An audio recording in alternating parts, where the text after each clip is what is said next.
देखो एलएलएम की fine tuning महंगी जरूर पड़ती है, पर ये रैग से बहुत ज्यादा पावरफुल है। फाइन ट्यूनिंग से तुम एलएलएम को किसी भी चीज में एक्सपर्ट बना सकते हो और उसकी टोन भी अपने हिसाब से एडजस्ट कर सकते हो। 60 सेकंड में तुम्हारे लिए आसान कर देता हूँ कि कब रैग यूज करना है और कब फाइन ट्यूनिंग। ऐसे समझो कि एलएलएम एक ब्रिलियंट स्टूडेंट है जिसके पास जनरल नॉलेज तो अमेजिंग है, लेकिन वो किसी भी फील्ड में एक्सपर्ट नहीं है। फाइन ट्यूनिंग इज लाइक कि उस एलएलएम को किसी एक पर्टिकुलर सब्जेक्ट में पीएचडी करा देना। रैग में हम सिर्फ मॉडल को एडिशनल डेटा देते हैं कि उसे हमारे क्वेश्चन को आंसर करने में थोड़ी हेल्प मिल जाए, पर फाइन ट्यूनिंग में मॉडल ही इंटरनली चेंज हो जाता है हमारे डेटा के अकॉर्डिंग। अब ये महंगा क्यों है? देखो पीएचडी करने में पैसे भी लगते हैं और मेहनत भी। Same goes for fine tuning. इसके लिए तुम्हें बड़ा, क्लीन और हाई क्वालिटी डेटा चाहिए, वो भी एक स्पेसिफिक फॉर्मेट में। एक बार वो बन गया तो ओपनएआई के डैशबोर्ड पे जाओ, अपना डेटा अपलोड करो और फाइन ट्यूनिंग की जॉब स्टार्ट कर दो। ये आपके डेटा के अकॉर्डिंग एक ट्यून मॉडल बनाएगा और आपको उसका नाम रिटर्न कर देगा। और ये सेम काम आप अपने कोड से भी कर सकते हो। हाँ, एक चीज याद रखना कि फाइन ट्यून मॉडल की एपीआई कॉल्स भी नॉर्मल एलएलएम की एपीआई कॉल से महंगी होती हैं। इमेजिन करो तुम्हारी कंपनी बैंक्स के लिए सॉफ्टवेयर बनाती है, तुम्हारे पास उससे रिलेटेड हजारों टेक्निकल सपोर्ट, टिकट, बग्स और डॉक्यूमेंट्स हैं। एक नॉर्मल एलएलएम के लिए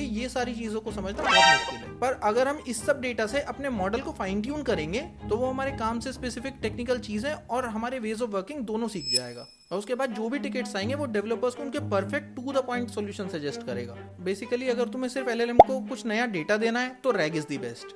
लेकिन अगर तुम चाह रहे हो कि तुम्हारा एआई मॉडल तुम्हारे बिजनेस की पर्सनैलिटी और उसकी लैंग्वेज को भी समझे, तो fine tuning is the way to go. Subscribe and follow for more such content.